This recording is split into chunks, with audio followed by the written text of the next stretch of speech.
Hola Maro, hola Manu, buenas tardes a toda la audiencia, espero que estén todos muy muy bien. Los saludo desde aquí, desde una Yerevan muy calurosa. Ya cayó la noche, también parece que se va a caer el cielo porque, bueno, tuvimos temperaturas bastante altas, déjenme decirles, y parece que se vienen pronto algunas precipitaciones, así que bueno, esperemos como para que se calme un poco y baje un poco la temperatura porque está bastante calurosa bueno, esta temporada, ¿no? Sí, así lo has También dicho también, en todos los domingos lo has comentado. Sí, también, bueno, esta semana, a diferencia de otros domingos anteriores que por ahí estaban como más de vacaciones de verano, la política especialmente se está activando un poco, así que tengo varias cosas importantes para compartir con ustedes y si les parece, vamos avanzando en este reporte. Bien, arrancamos con la primera noticia que la titulaste La más firme. Sí, así es. La más firme de la semana, bueno, tiene como protagonista a Nassim Nicolás Taleb. Quizás muchos lo conozcan por la obra El Cisne Negro, que es una obra hecha por él. Taleb es escritor, un escritor bastante reconocido internacionalmente, nació en el Líbano, vive en Estados Unidos, es profesor universitario y hace algunos años incluso, bueno, estuvo de visita aquí en Armenia. Bueno, esta semana tuiteó algo bastante particular. Resulta que lo habían invitado a Azerbaiyán para dar una conferencia, le ofrecieron dinero, por supuesto, a cambio de esto, y según lo que dijo, cuando rechazó esta invitación, que ya vamos a ver por qué, incluso quisieron aumentarle considerablemente la oferta para que viaje a Azerbaiyán.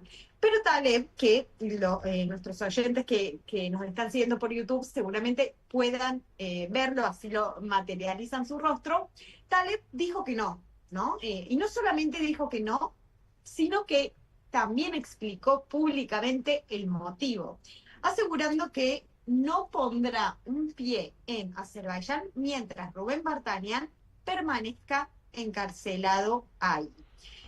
Me parece interesante detenernos en esto porque, bueno, no estamos hablando de un político armenio ni de alguien, bueno, perteneciente a alguna organización de la diáspora, ni, no sé, de una persona que necesite posicionarse, ¿no? De esta manera en torno a este tema.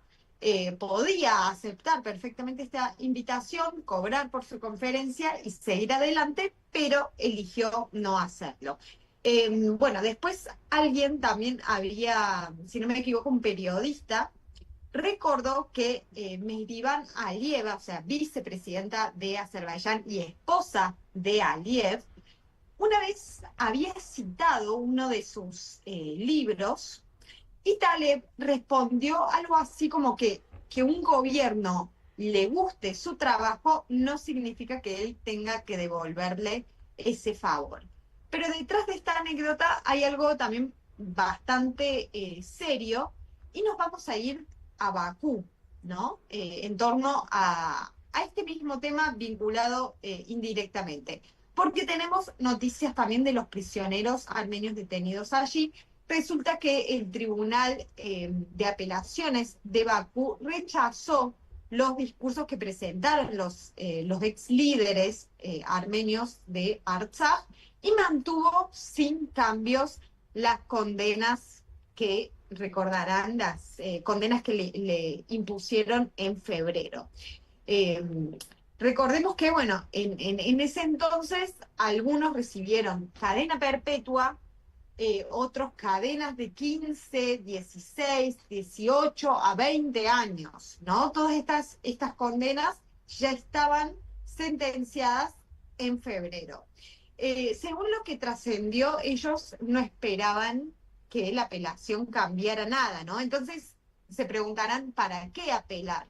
Porque necesitan agotar todos los caminos dentro de Azerbaiyán para poder llevar después estos casos ante los tribunales internacionales. De hecho, el Önger David Ishanian esta semana volvió a comunicarse telefónicamente con su familia y a través de su familia al resto de la sociedad armenia, diciendo justamente que no esperaban que estas sentencias cambien, pero que, bueno, justamente hay que agotar todas las instancias domésticas, podemos decirle, dentro de Azerbaiyán para poder llegar a los tribunales internacionales. Así que ese es el objetivo y vamos a ver porque esto seguramente va a seguir y es un tema que nos importa muchísimo. Recordemos el tema de los prisioneros y rehenes armenios detenidos ilegalmente en Bakú.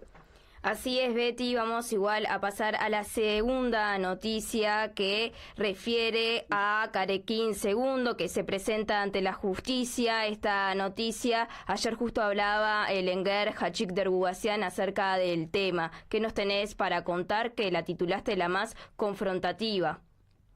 Sí, nuevamente, bueno, si tenemos que hablar de esta relación entre el gobierno y la Iglesia Apostólica Armenia, no podemos titularla de otro modo que la más confrontativa.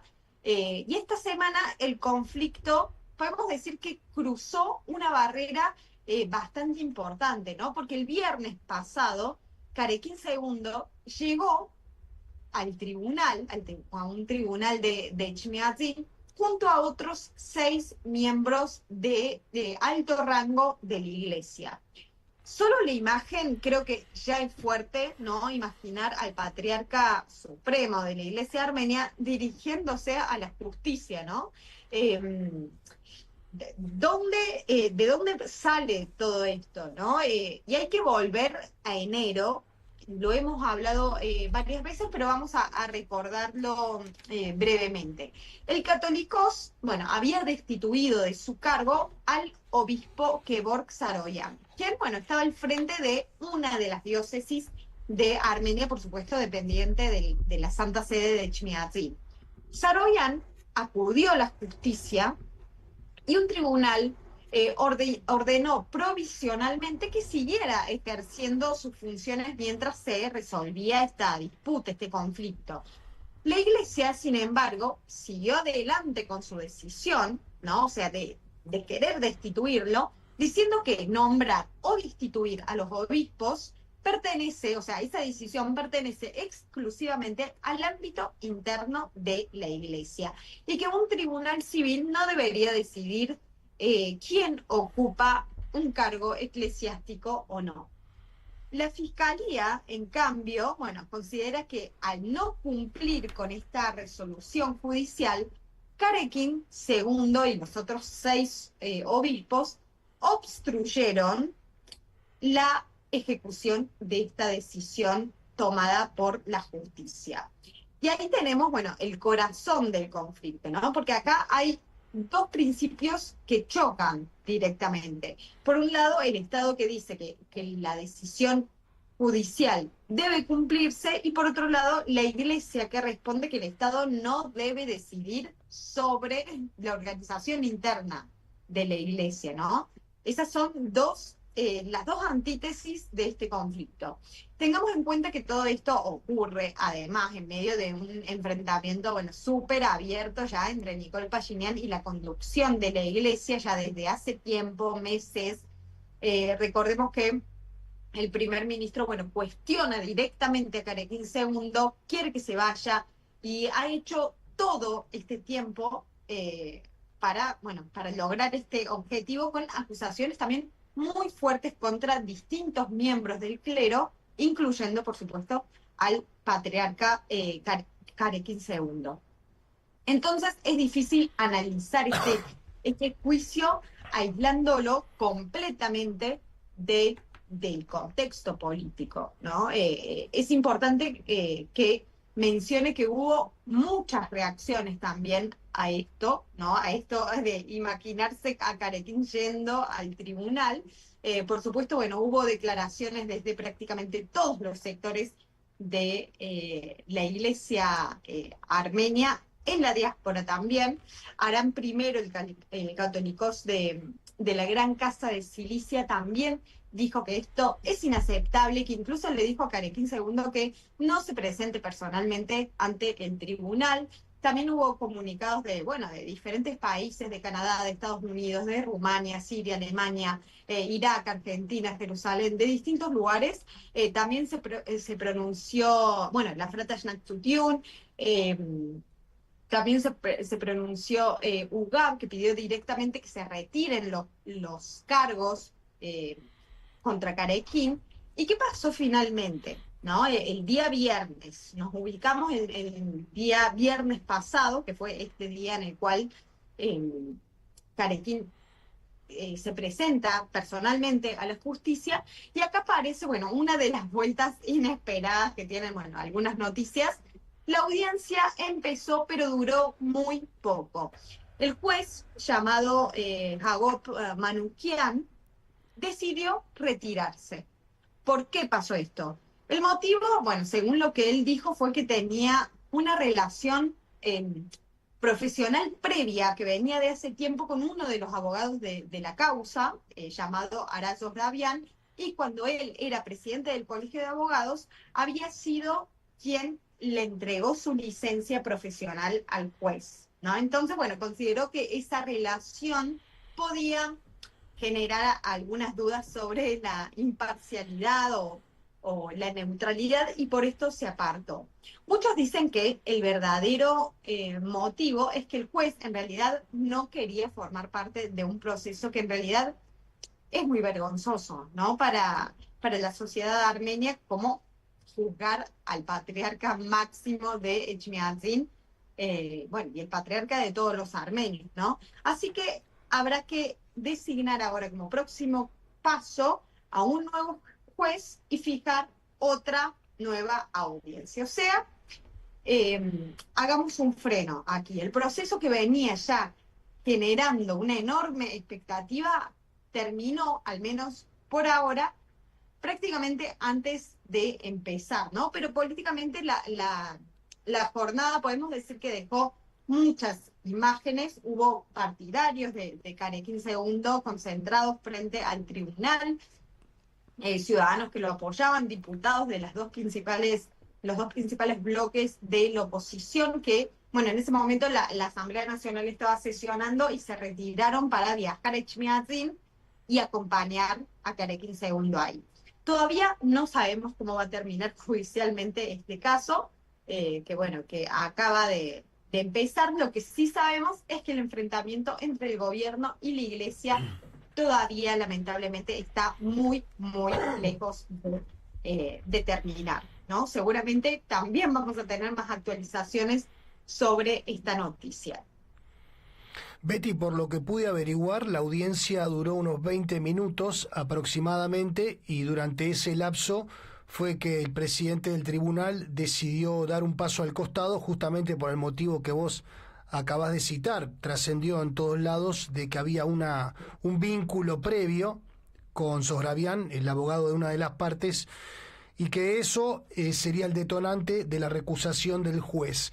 Generalmente, para los que están en el ámbito del derecho, la recusación de juez es a pedido de parte, no del propio juez. Es una situación muy particular la que se dio, que el propio juez decida dar un paso al costado en la causa. Porque en todo caso habría que ver cómo es, si es como en Argentina o en Uruguay, que va por sorteo la causa, si él ya tenía conocimiento previo al momento de haber sido sorteado o designado para la causa, capaz que es una jugada que hizo a último momento también. Yo creo que ni los propios ni los ajenos tenían pensado que el juez se iba a recusar de motus propio. Pero bueno, la realidad es que sucedió eso, la audiencia duró muy poquitos minutos, y bueno, como vos decís, hay que ver qué jugada hace el gobierno, que es el que tiene, digamos, se sabe que tiene la manija del Poder Judicial en la República de Armenia, a ver qué jugada hace, qué otro juez pone en esta causa, que es histórica, es trascendental. Esto nunca sucedió en la historia de la República de Armenia en más de 17 siglos de existencia de la Iglesia armenia. Así que es un tema trascendental. Yo creo que para la lectura que deja es ambigua, porque por un lado tuvieron la potestad de hacer ir al Patriarca Supremo y Católico de todos los armenios a un tribunal, pero por el otro lado fue un revés que no haya podido llevarse a cabo la audiencia en los términos que pretendía el gobierno. Veremos cómo sigue ahora. Lo cierto es que no le fue como a Samuel Garabedian o Gagik Zarukian, que todavía están presos. Creo que es un revés importante para el gobierno, que va a tener que volver a barajar y dar de nuevo, por lo menos en este tema en particular. Sí, sí, así es. Seguramente, bueno, van a haber bastantes actualizaciones esta semana y la próxima, así que por supuesto vamos a estar atentos, pero Bien. así como decís, el gobierno va a tener que hacer alguna jugada para seleccionar al nuevo juez, y el juez debería estar dispuesto también a poner en juego su reputación, ¿no? Porque por supuesto, más allá de esta causa, Carequín II sigue siendo una figura súper importante, ¿no? Para la sociedad armenia, para la identidad armenia, como el máximo representante de, de la religión cristiana aquí en el país y en la diáspora también. Bien. Bien, Betty, seguimos adelante, pero vamos a estar atentos a lo que ocurre con la noticia anterior. Seguimos con la noticia más rectificada. ¿De qué se trata la misma? Sí, vamos a cerrar con la más rectificada, una noticia sobre Artsakh, pero esta vez, bueno, con un resultado bastante diferente al que estamos acostumbrados a contar, porque la empresa Marriott, la cadena internacional, había publicado esta semana, o un poquito antes, en su plataforma de actividades, un paquete turístico de 14 horas para viajar a Artsakh. Entre los lugares ofrecidos estaban, por ejemplo, Yushi y Stepanakert. Hasta ahí uno podría decir, bueno, una empresa turística ofrece una excursión, lo cual, bueno, personalmente tampoco creo que esté bien. O sea, esa acción ya en sí está mal, sabiendo, bueno, todo lo que viene por detrás. El problema era sobre cómo estaba presentada esta excursión. Porque en toda la descripción prácticamente había desaparecido cualquier referencia a Armenia. O sea, Stepanakert, por ejemplo, aparecía con su denominación azerbaiyana, y uno de los símbolos más reconocidos de Artsakh, o sea, el monumento Somos Nuestras Montañas, el famoso Dadik Babik, era descrito simplemente como un ejemplo de arquitectura regional en piedra. Ni una sola palabra sobre la identidad armenia, ni una palabra sobre lo que ocurrió allí desde el 2020 hasta el 2023, nada sobre el bloqueo de 9 meses, nada sobre la ofensiva militar, tampoco nada sobre que más de 120.000 personas tuvieron que abandonar hace un par de años en la región. Y eso es justamente el punto importante, ¿no? Porque el problema no era solamente organizar el viaje, sino presentar al turista un territorio completamente despojado del contexto de lo que pasó ahí, ¿no? O sea, este caso fue denunciado primero por el centro, una organización llamada Centro de Investigación y Análisis Armenio, y a partir de ahí comenzó una campaña internacional un poco más grande, ¿no? Causa Armenia de Estados Unidos, junto con organizaciones de otros lugares, empezó a exigir a Marriott que quitara este paquete, ¿no? Que lo retirara. Y 5 días después, ¿qué pasó? Marriott lo eliminó. Por eso elegimos llamarla la más rectificada, porque esta vez una empresa internacional recibió el cuestionamiento, vio la reacción y dio marcha atrás. Y me parece que también hay una reflexión bastante interesante acá, que muchas veces, bueno, podemos decir, ¿para qué sirve protestar? ¿Para qué sirve mandar un correo? ¿Para qué sirve hacer una campaña, tuitear, o que una empresa de este tamaño no va a escuchar?